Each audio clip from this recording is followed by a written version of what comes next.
We're now just 9 days away from the highly anticipated 2025 NFL Draft, and the buzz around the league is heating up, especially for fans of the New England Patriots. This is the moment when hope is reborn, when teams look to the future, and fans dream of that next superstar walking across the stage with the team's cap in hand. Now, according to a recent 3-round mock draft released by a major sports outlet, the Patriots have 4 total picks in the first 3 rounds. 1 in the first, 1 in the second, and 2 in the third. So in this video, we're diving deep into those projections, breaking down each pick, and I'll give you my take on whether I agree with the decisions or if I would have gone in a different direction if I were running the show. Before we break it all down, let me just say, if you're pumped about the draft and excited to see who's going to join the Patriots, show your support.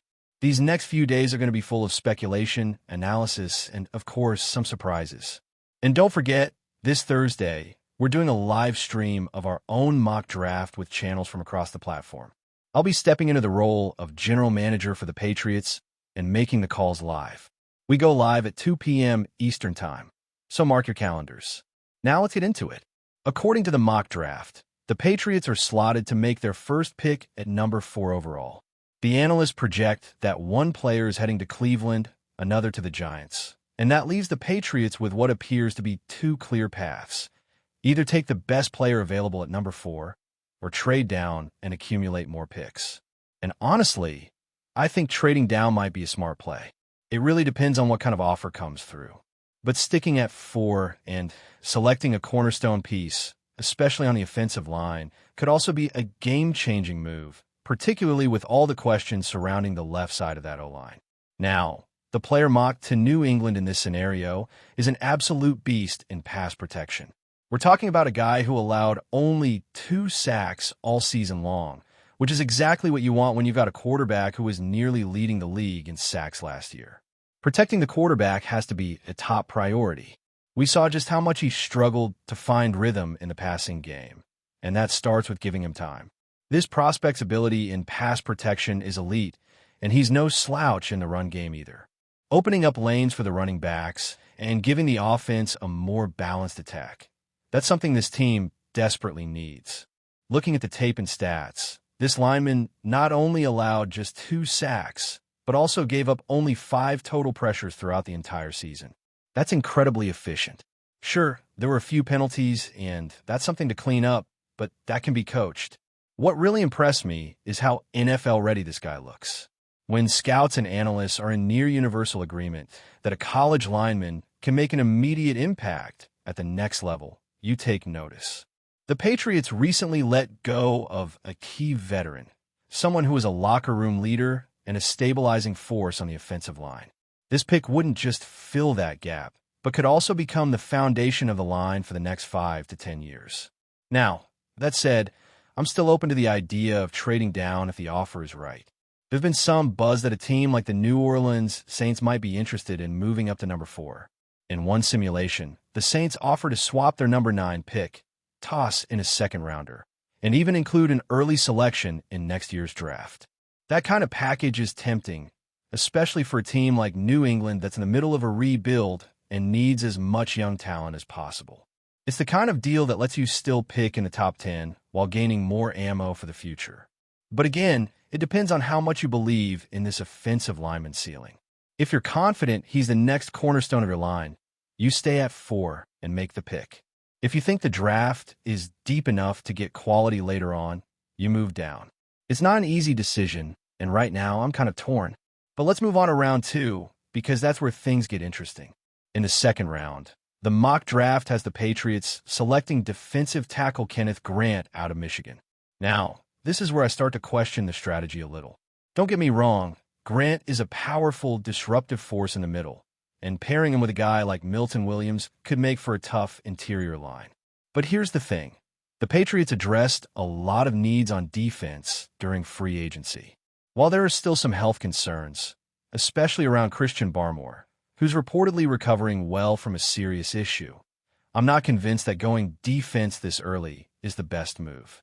That said, I understand the logic. Defensive tackle is a position where depth matters, and Grant brings a lot to the table. He's got a strong upper body, massive frame, and the kind of instincts that you just can't teach. His explosiveness off the snap is solid, though his size could slow him down a bit against quicker offenses. But overall, he's a guy who can eat blocks and create pressure, even if his sack numbers weren't eye-popping in college. If you're betting on traits and potential, Grant makes sense.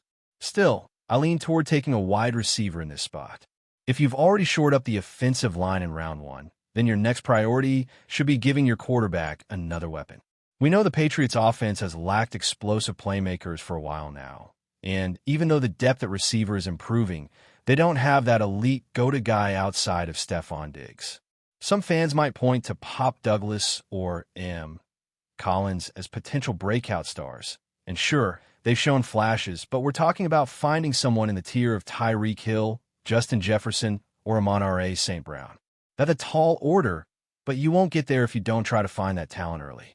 So yeah, if it were up to me, and I had already picked a lineman in the first, I'd be going wide receiver in the second. Let me know what you think. Should the Patriots look at wide receiver in round two? Drop your support in the comments if you're with me on that. All right, now let's look at the third round, where things get a little more layered. With pick number 69, the analysts have the Patriots taking Kyle Williams, wide receiver out of Washington State. And this is where the receiver conversation really starts. Williams is 5'10", weighs in at about 200 pounds, and he racked up 70 receptions last year with over 1,000 receiving yards. That's not something you often see in a Patriots offense these days. I think Williams is a solid pick. He's ranked among the top 10 at his position in some circles. But if we're being real, he projects more as a WR3 or WR4 in this system. That's valuable depth, but I think the second round is where you go after a game changer. In the third, you're likely getting guys who round out the roster, not trans. So when I look at a guy like Williams, I see a smart route runner, someone who can pick up yards after the catch, someone who's reliable. But I don't see a star. And when you're trying to elevate your offense, that's what you're after. Now, that doesn't mean taking Kyle Williams is a bad move. You always need reliable guys in your receiving core, players who can execute their routes cleanly, understand the playbook, and be there when you need them. He's the kind of receiver who might not light up the scoreboard, but he moves the chains, plays smart football, and brings consistency to the field. And hey, sometimes those are the guys who quietly become crucial to an offense over time. That said, it all depends on what the team did in the first two rounds. If you already got your guy on the offensive line and passed on a high-ceiling wideout in round two, then this pick feels like you're settling for what's left. It doesn't feel like you're solving your biggest defensive issue. You're just adding another name to the rotation. And speaking of rotation, the Patriots have a couple of young receivers who still need time to develop. We're waiting to see what Jalen Polk and Javon Baker can become in year two. Maybe one of them takes a leap, maybe not. The uncertainty makes it even more important to target a potential WR1 or WR2 early in the draft. Right now, the only proven star in that room is Stephon Diggs. And while he can still dominate, he's not getting any younger. So banking on a third-round wideout to become your next big playmaker, that's a gamble. We've seen it happen before, sure. Plenty of receivers taken on day two or even day three have blossomed into stars, but you don't build a team on hope. You build it on planning and intentional moves. Now, what makes this next third-round pick a little more interesting is that the Patriots turn their attention back to the offensive line. This time, they go with a guard from West Virginia, and this dude has some serious upside. He's currently listed as a left guard, but what stands out is his versatility. He's shown that he can slide outside and play tackle when needed. In fact, on the depth chart for his university's 2023 season, he was even listed as the starting left tackle. That kind of flexibility is gold in today's NFL. With injuries being so common, having someone who can plug in at multiple spots along the line gives your team a huge advantage. When I dug into his tape, I was genuinely impressed. This guy didn't allow a single sack all year. Not one. Over 700 snaps, and not a single defender got to the quarterback through him. That's the kind of anchor you want protecting the blind side. His pass blocking is clean, and his run blocking is just as effective. He's got strong hands, quick feet for his size, and he plays with a certain level of grit that really stands out. Now, it's fair to mention that the competition he faced in the ACC wasn't always top tier, but honestly, that doesn't matter as much to me. The fact that he consistently shut guys down, regardless of who was in front of him, says a lot about his discipline and technique. And let's be real, the Patriots need more young blood on the left side of that line. We've got some solid pieces, especially on the right side, and a few new faces from free agency. But on the left, there's room for improvement.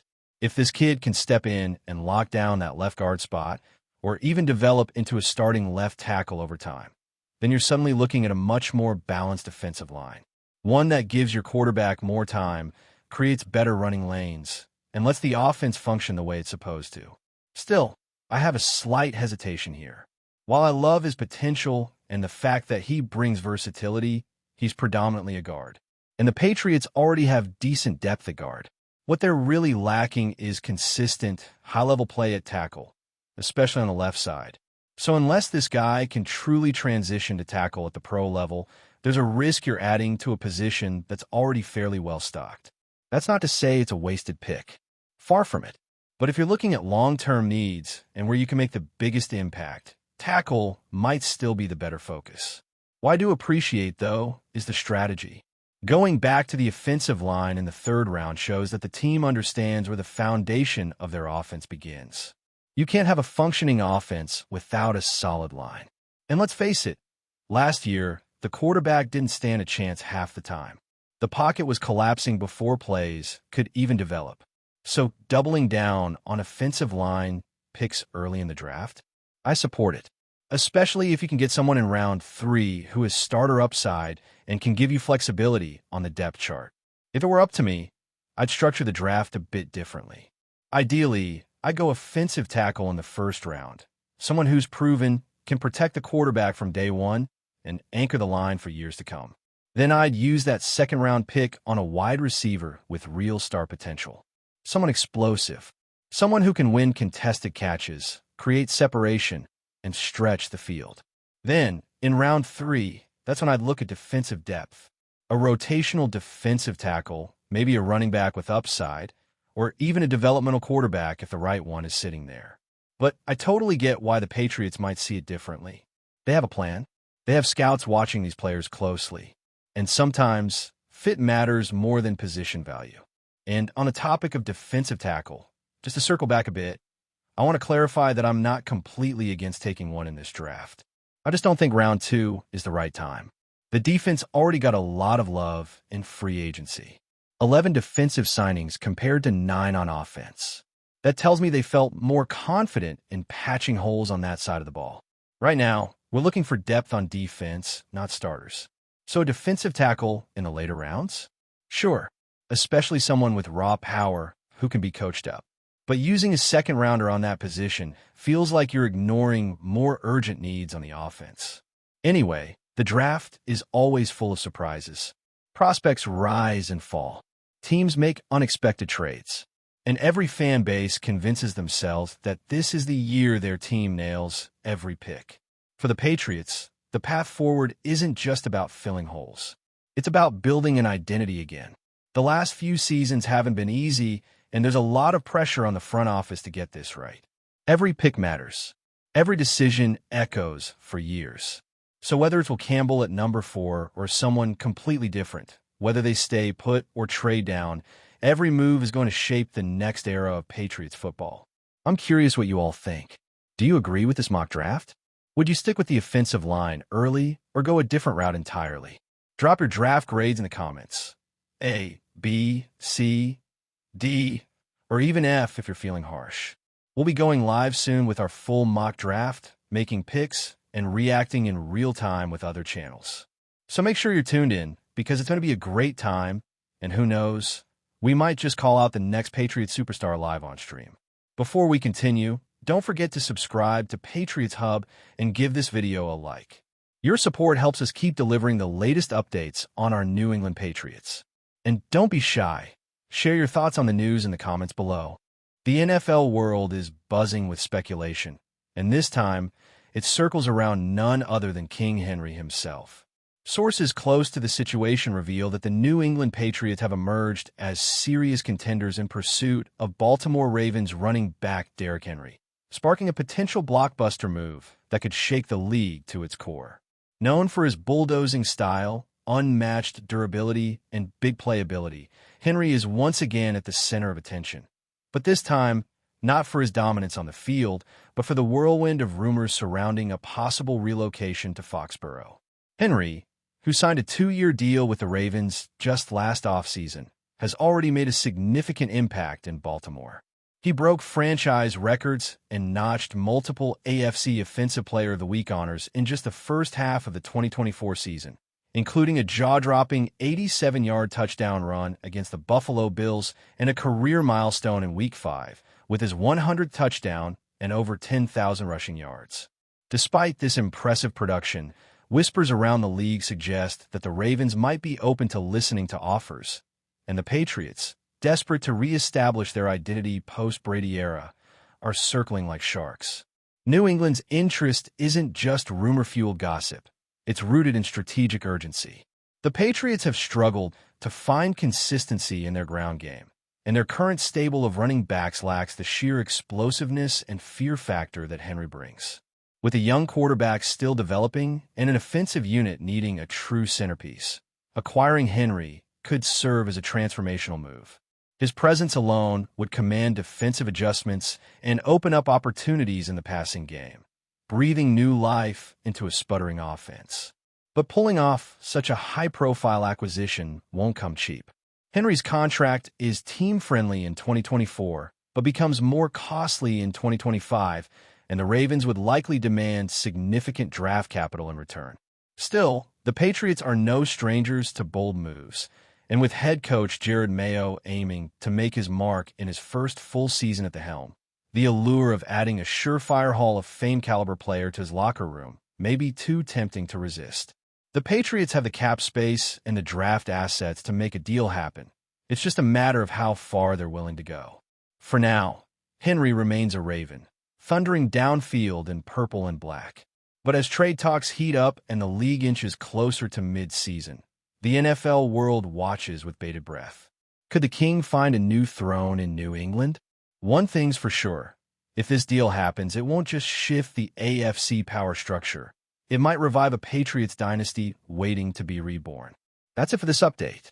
If you enjoyed the video and want to stay updated with exclusive news about our New England Patriots, be sure to subscribe to Patriots Hub and hit that like button. We can't wait to hear your thoughts in the comments. See you in the next video.